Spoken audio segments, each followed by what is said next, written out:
Hello, I'm Micks Mowers, the Mower Man, and welcome to my channel. In today's video, I'm going to be servicing up this Spear & Jackson. I think it's a 16-17 inch lawnmower, but it has got the E Series engine on the top. So if you've got an E Series engine, it's irrelevant of the manufacturer, Spear & Jackson. This has got the E Series on it, and this is coming for just a bit of a service. Now, a gentleman said to me that I serviced this a long time ago. I don't recall it. I have just fixed the height control on this machine, and that all now works. But he said to me it doesn't start, and I primed the bulb and it started straight up when he was here. So he said, well, put it for service anyway. It's overdue. So that's what we're going to be doing today. Now, someone mentioned to me the other week about picking up one of these, a turkey baster for another word of it. Funnily enough, I was walking just down my road and I found this just sat out on the road. Someone had either thrown it out, dropped it, I don't know what it was. Got a little elephant on it. And my mate Bruce from Bruce's shop, he's got one of these, and he uses it to test the very bottom of a tank to test for water in the fuel. So I thought, well, I'll pick it up, and if it's any good, I'll use it in the shop going forward. So whoever it was that suggested me get a turkey baster, I've now got one, and it was free. So we're going to be working on this 450E Briggs and Stratton overhead valve engine, just to give it a good service. Now, what we'll also have these engines, my friend Kenny from Ken Small Engines, he's done quite a bit of work on these engines before and has found some catastrophic failures, and it's mainly because they run pretty lean and pretty hot, which means they do burn a bit of oil, which is weird because they normally say about not filling up with oil. They just say not to change it all, just to top the oil up, but we'll be changing it all anyway because that's the right thing to do. So in a service, you're going to require some hand tools. I'll be using some impacts, but you can get away with just spanners and sockets. And a full service on this will consist of looking at the pull cord, make sure the pull cord is in good condition, general maintenance of the machine, oiling up the wheels, making sure the cables all work and how they should do. Make sure you've got a new air filter inside it, a new spark plug inside it, a blade sharpener and balance, and an oil change. That's pretty much the standard service, but on top of that, we want to be checking the carburetor hasn't got any water in it. The tank, the fuel system hasn't got any water in there because it hasn't been in for about 4 years, so the bloke reckons. So it'll be a full service, tied up and cleaned down, and by the time it comes out of the shop, it'll look like a brand new penny. So if you want to know how to service your 450E series lawnmower, then this will be the video for you. Don't forget to check out my my channel, my playlist, and hit the subscribe button and whack the old bell where you can. That way you'll be notified next time I upload another video. So without further ado, let's get down and dirty. Let's get this little tiny 450E series Briggs and Stratton lawnmower fully serviced. Okay, one of the first things you want to do is just literally give your lawnmower a bit of a run for around about 2 or 3 minutes, just to get the engine nice and warm, and to also make sure the oil is nice and thin, because we will be taking the oil out of this machine in a little while, and we'll make sure that the oil is nice and thin to do so. So that's already been done. I'm going to remove the HT lead, my exhaust is a little bit warm, out of the way. Just pop it that way like that, and then straight in to remove the spark plug.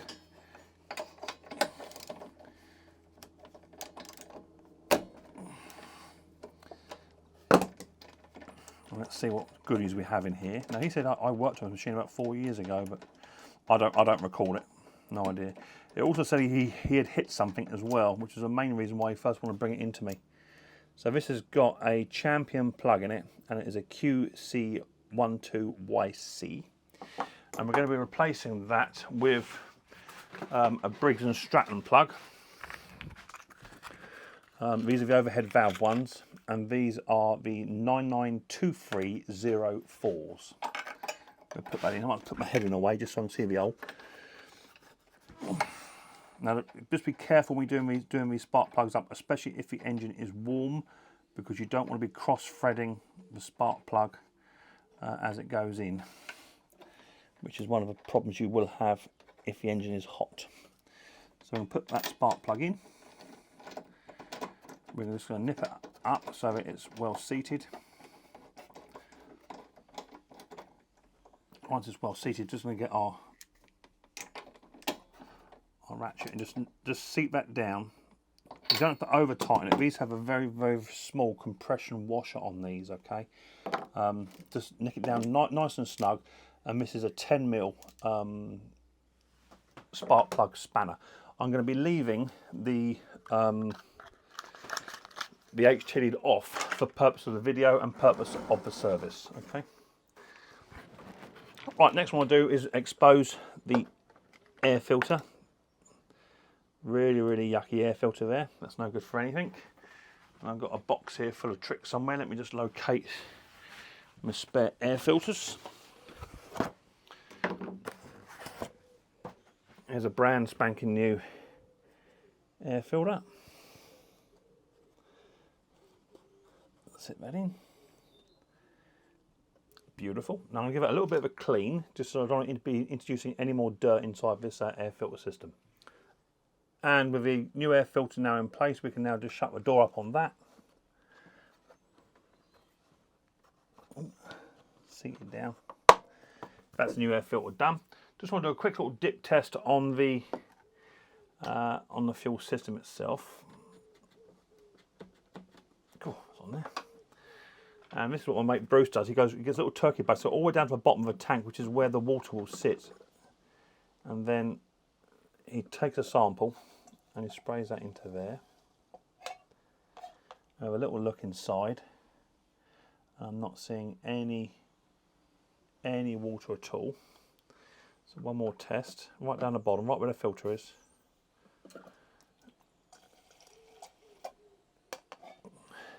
I'll do it 3 times, and again nothing. We're just checking for any water that's in the system.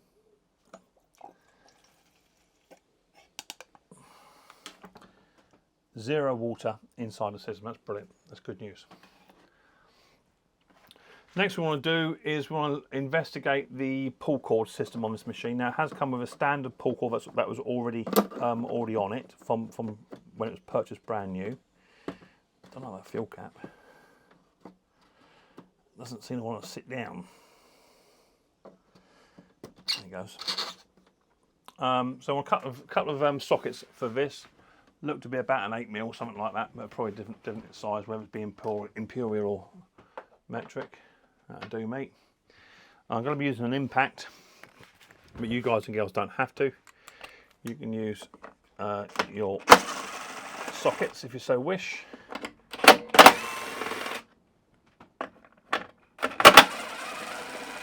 Three of those. I'll then lift the recoil assembly off. And I'm just going to try and retain those nuts if I can, because I don't want to lose them later on.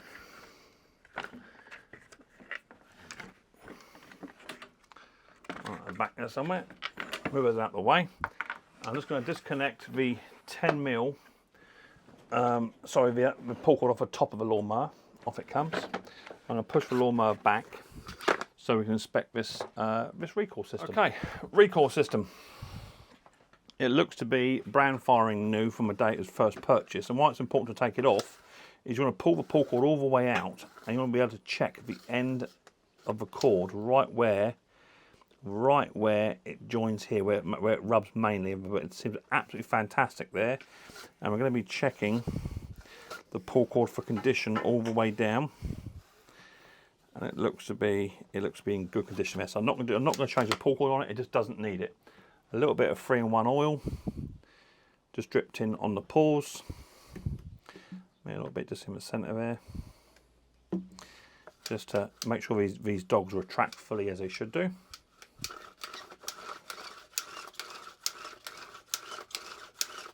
That's good.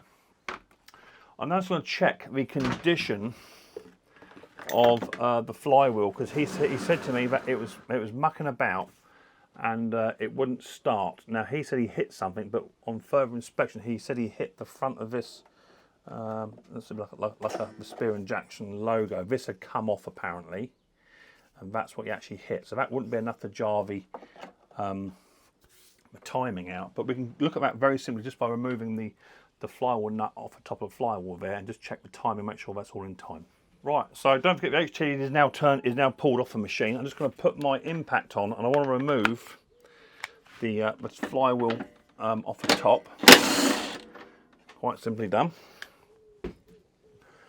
Take the nut off, take the cup off, and then that will show you down in here as to whether this flywheel had actually moved. And if you look on closer inspection, I think it actually has. You can see down in there, yeah, we have a little bit of movement, not a lot, just a little tiny bit. So I'm just a bit concerned that it has just jarred it out of timing very, very slightly. So I'm going to take a quick photograph of that for the gentleman. It looks like he has actually hit something, and I think he might have hit something a bit more substantial, but we need to get that sorted. Now we might get away with literally just repositioning this flywheel and put that key back. If not, we have to put a new key in. But I've got an air hammer here, which goes in the centre, and then just want to apply a little bit of pressure to this flywheel with a pry bar, and then see if we can't just pop that off. There it goes, that's just moved. If you haven't got an air hammer, I suggest you get one, because they are absolutely fantastic.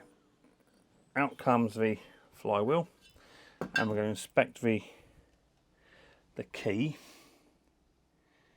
for any signs of impact. Now I would say, we have, look, little tiny bit of impact. Now, it may seem absolutely hideous that little tiny dent can cause the engine not to start or to muck about, but that's exactly the amount of damage you need. So let me go and grab a new flywheel key, and we'll replace it. Okay, so here is the old flywheel key. See the damage on it there? And I've got a brand new Briggs and Stratton key here, which has got no damage on it at all. Okay, literally, I'm not even joking, that amount of damage is what's telling us that the engine is actually out of time.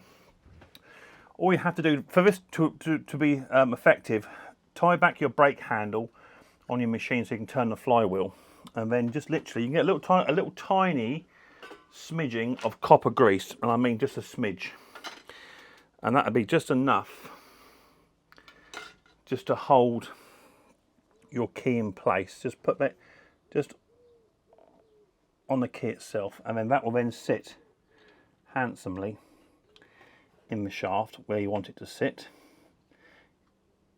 and it'll stick there, just the smallest amount.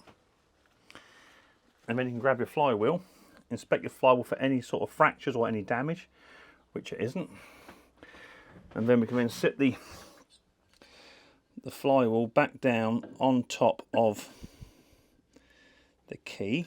It has to sit down properly, give it a bit of a turn, and if it doesn't, you can just try and slide it down with the key in the top. I've had a great success with that. It has to be lined up just so. A bit of a lift, and then go down together. There it goes. And then just make sure that's actually in place and it is square. Once you know that is square on that shaft, you know you're where it needs to be. Let me just show you what that looks like. As I say, this is just a really, really small piece of damage, but you can now see that key is now sat much squarer where it needs to be. Okay, so it should start a lot better. It doesn't need a lot for the timing to be out for you to not be able to start this machine. It's as simple as that. It doesn't need a great deal. Once it's just been thrown slightly, they can become pickles to start. Just dropped a washer. That's got to sit down on there. Let me just relocate that washer. Okay, that's a tiny washer that sits inside the cup. And then we want to put our flywheel nut down, just so it's well seated, and do that up. It doesn't have to be on excessively tight, but it has to be on quite tight. That should be enough. That's only on set number 1 on my gun. Right, that's on, and that's now in situ. So now that's that bit done. So we actually did confirm the flywheel was actually hit, or the key had been struck. Now, if you want to remove the tank and carburetor, despite I've done the air filter already, we can now do that if you wanted to. This is a better time to do it because the top cover is off. So I'm going to remove I want to take the carburetor off purely for inspection purposes only. That's pretty much it. I'm going to grab me, I've got a couple of nuts to undo over here.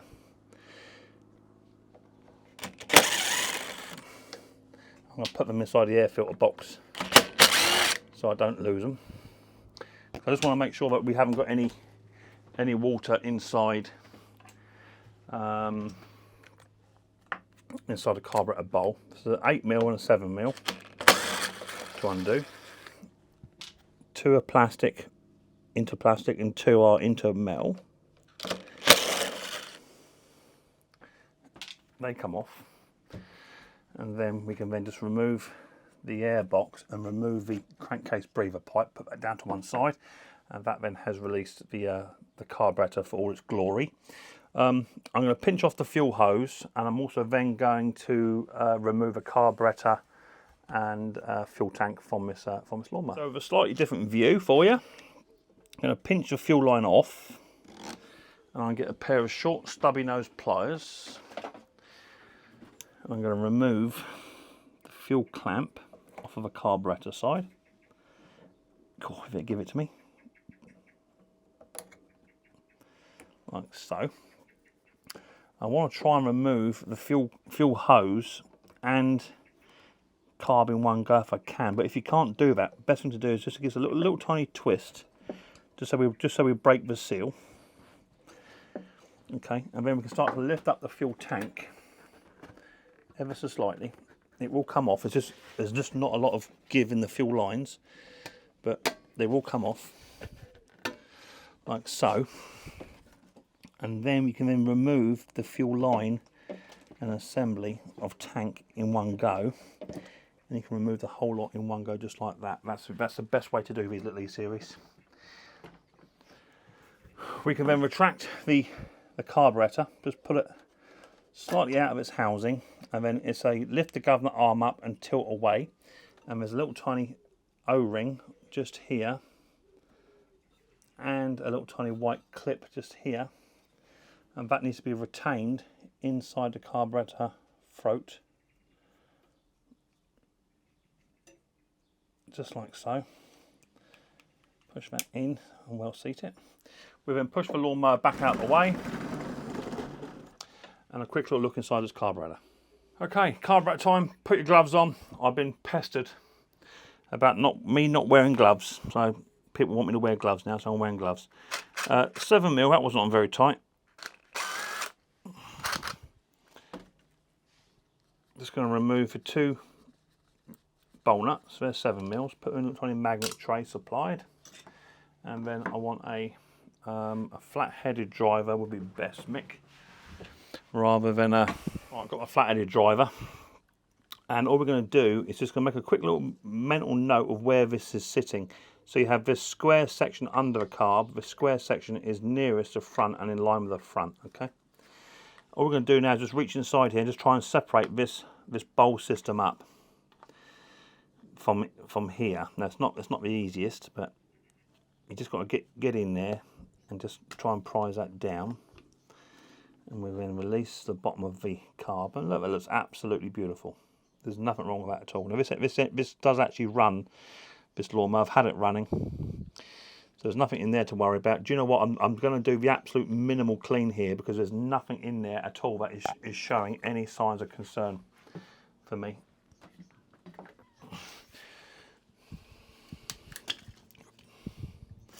Quick little spray off inside here in case there's anything foreign just sat in there. And we're going to clean the jets out. There's a main jet down through here. Just get the WD-40 in and clean that one out. And just a good general clean. Now you may say, Mick, you should be stripping that all apart, but this is actually running. It's actually running. There's no problem with it at all. It runs nice actually. There was nothing in that carburetor bowl system that would even show any signs of problems. So I'm going to leave, on this occasion, I'm going to leave the cartridge well alone. Okay, I'm not going to muck with it. Now if it comes back in about a week's time, the bloke starts mucking about, I'll do a carburetor clean on good honours to say no problem, it's fine. But the expression, if it ain't broke, don't fix it, comes to mind, okay? Now, I might get trolled for that in the old comment section, but that's just the way it is. It's not in for poor running, it's in for a standard service. And carburetor clean, generally, is not a standard service. Because normally, if you take your car in for service, then your car, let's say, is your car running okay? Is there any faults come up on it? Is there anything on the dashboard? No, it's fine. Just was a standard service. They wouldn't clean your carburetor or anything of your fuel system on your car. Same principles apply. So we put the nuts back on, or the little screws back in. I'll just turn this a touch. And these generally can be quite finicky. These little carburetors, but as I say, this one seems to be running okay. Oh, that's my dog whinging. Why are you whinging, Pippi? You're in a bad day.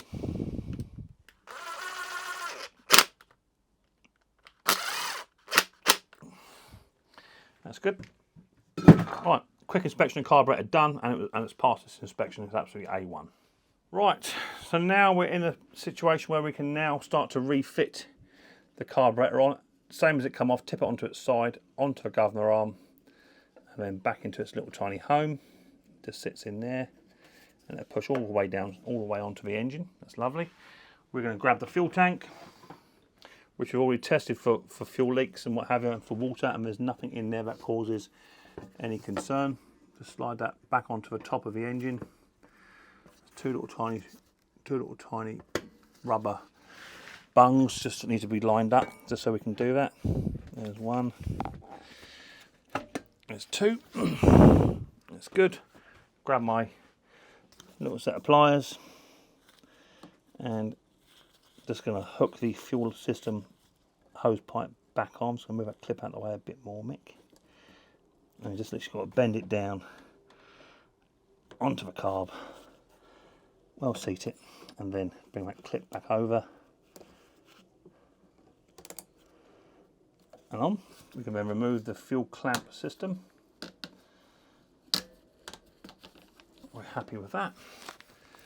They can come off, we put away. We can then grab our air box and screw setup. Now, these ones here, these are your metal screws. So these will be the finer thread ones. The plastic threads on these screws, they go into the plastic on the carburetor itself. So just don't get them mixed up, okay? They're generally the plastic ones are the 7mm, which is what I've already got out on my gun already. I'm just going to wind those ones in.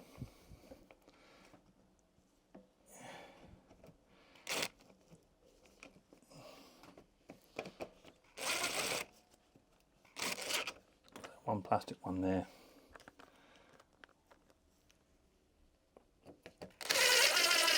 And they go onto the carb, and then switch over to your 8mm to put your fine thread ones in. And they go into the frame that holds the carburetor in place. Oh, it's a small engine WhatsApp group. Want to have a chat apparently. Who's that trying to FaceTime me? Young Kenneth. Trying to get hold of me. I'm going to grab the air filter, the new air filter we had. Place that in place. Lovely. And we're then going to put our air filter in situ, put that into place, and that's good. We can now put on our recoil system that we've checked, that pull cord is okay. And we've also checked the timing as well. We did all of that in the previous part of the video. And these would be 8mm. So we're just going to slowly kiss them down. 8mm, not 7.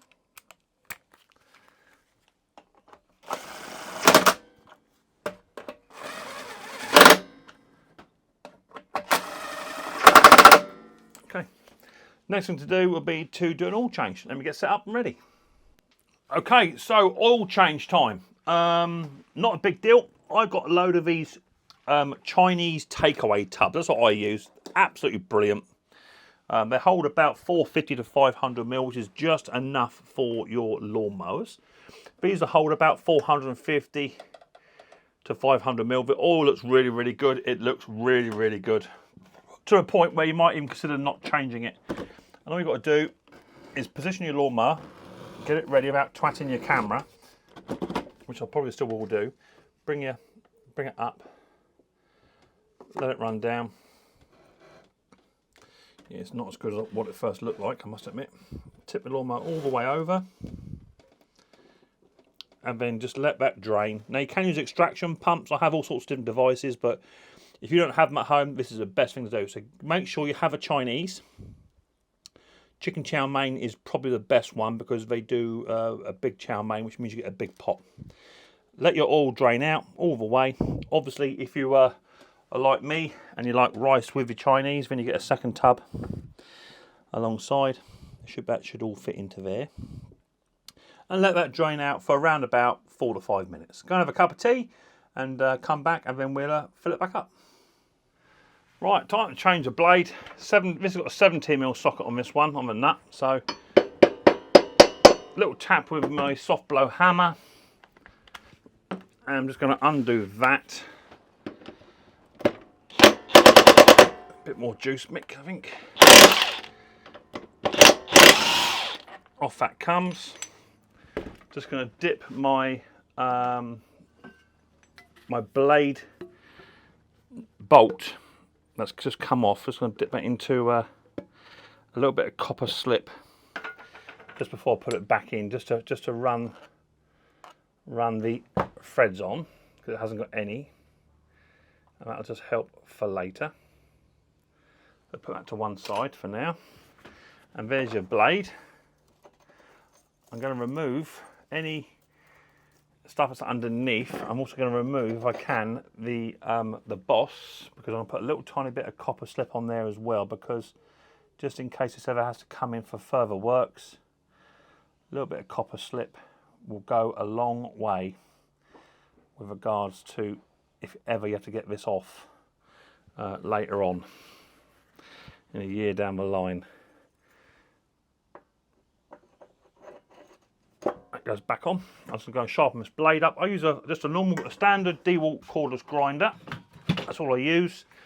And this has got the cutting disc on this one, which is no good for man or beast. Now again, people have been saying to me you should be using a grinding one and what have you. Look, I do what I do, you do what you do. In other words, you do you and I do me, right? That's just the way it goes. I use 80 grit and I use a flappy disc. That's just what I use. That's what I haven't always used. I used to use a grinding stone, but I found I get much better results, quicker results off of a flappy disc. Just seem to be a bit more efficient when it comes to doing the grind. So I'm going to get this ground. Use eye protection like I do. Just get this ground up. All it wants. It looks to be as if it's been ground relatively recently, but there's quite a few nicks in here. So I get it ground up and I'll come back once I've done that. And then once I have my my blade all sharpened as it should be, I stick it onto my blade balancer. Quick little check. Nice and steel, Mick. Yep, that's good. That ain't going nowhere. So that's the blade now sharpened and balanced as well. Now there was quite a big dink in the blade, which is where I'm guessing he actually did hit something. We're going to put this blade back on. This one you can't really get wrong. You can put it on, I don't think you can put it upside down, actually, no you can't. They've actually had it, so it's Micks Mowers proof. You can't put it on upside down or back to front. Copper slip goes into there on the nut, so it's important just to help those run in. I'll give this deck a little bit of a blow off as well. Just get rid of any crud on there, but I'll do that outside because I don't want to get my grass all in the workshop, grass all in the workshop, and just whiz that up. Nice and tight, and that is the blade sharpening and balancing part of the service done.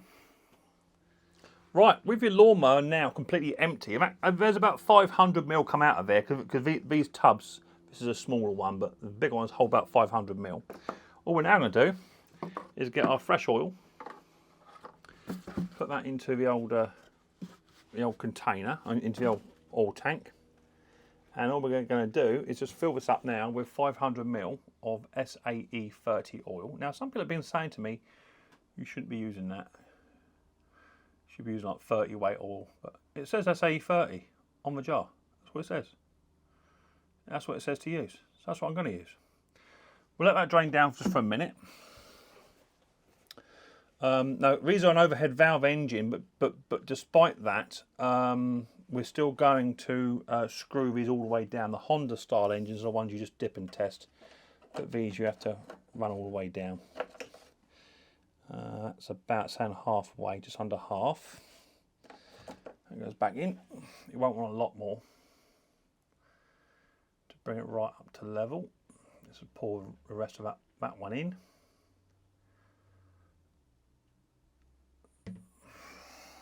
You can also just decant, you know, sort of 450 ml of oil and then throw it all in, but this is the last of this one I had.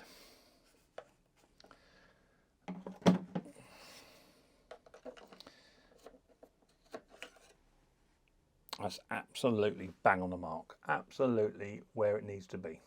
Lovely job. Right, so that's pretty much the service now all complete. Let's have a quick recap of what we've actually achieved today. We've done an oil change on the machine, we've done a blade sharpener and balance. We've inspected the pull cord, and the pull cord is fine, therefore doesn't need to be changed. We've inspected the timing issue and the, I don't know if I actually lost that key now. I had it here 2 seconds ago, there it is here. We actually managed to find out that the key had just the slightest bit of damage on it. Now, it is absolutely minute, but I'm telling you, that's all it takes. Doesn't take any more than that. The blade was dented slightly, so I had to grind it right back. So there was evidence of it hitting. We've done a quick little carburetor check. It passed the check. There was no dirt in or water in the fuel either. We changed the spark plug. We changed the air filter. Just got to all up all the connections. Whilst I'm doing that, I'm allowing the oil to go back to where it belongs because the machine was tipped back. So it's going to spend the next 15-20 minutes of me just oiling up with some 3-in-1 oil, just on the wheels, just on the height control, just anywhere where I believe it could benefit from a little bit of love on the bearings and what have you. I should put a bit of oil down the top of a cable on my Dead Man 2, and that'll be that mower done. So when I come back to you in 2 seconds, we'll fire the lawnmower up once it's been sat for 15-20 minutes, so all that oil can go back to where it needs to, because it's important. I'll put the HT lead back on, and we'll try and fire the machine up, see how it runs. Right, so lawnmower is now out on the lawn. It's been about 25 minutes. Just been chatting to my very good friends over in America and in Denmark. My mate Klaus from Hobby Motor. I don't like this fuel cap. That fuel cap's a bit dicky. Right, plenty of fuel in there. Now, it did start okay last time, I must admit, but it's now had the full service done to it. Let's put a pull cord up here. Right, let's see what it do.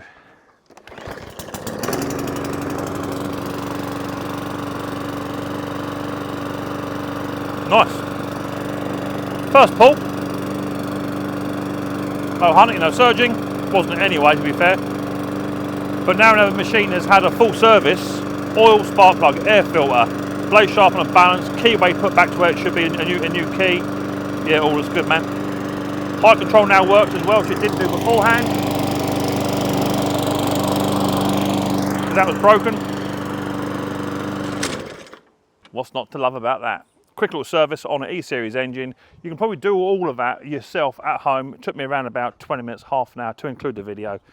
Do it all yourself for a minimal cost. The parts and the bits and pieces used for it, if you've got some simple tools, you can do it yourself for like 30 quid. It's as simple as that, really is that simple. So keep your lawnmower running and keep your lawnmower running for the season by servicing it yourself. If I can do it, you can do it. Thank you very much for watching this episode of Micks Mowers and Mower Man. Hope you did enjoy it. If you did enjoy it, then don't forget to hit the old subscribe button and whack the old bell, set notifications to all. That way you'll be told next time I upload a video. I've now got a Wilco's mower to go and fix. Belongs to a mum who's got a child just like Riley. Her name's Becky, and her lawnmower is starting but cutting out, so that'll be next on the bench. So I'll do a quick little video on that. Thank you very much for watching, guys, and I look forward to you girls and guys next time. Micks Mowers and Mower Man very, very soon. Until, and don't forget, much more importantly, take it easy.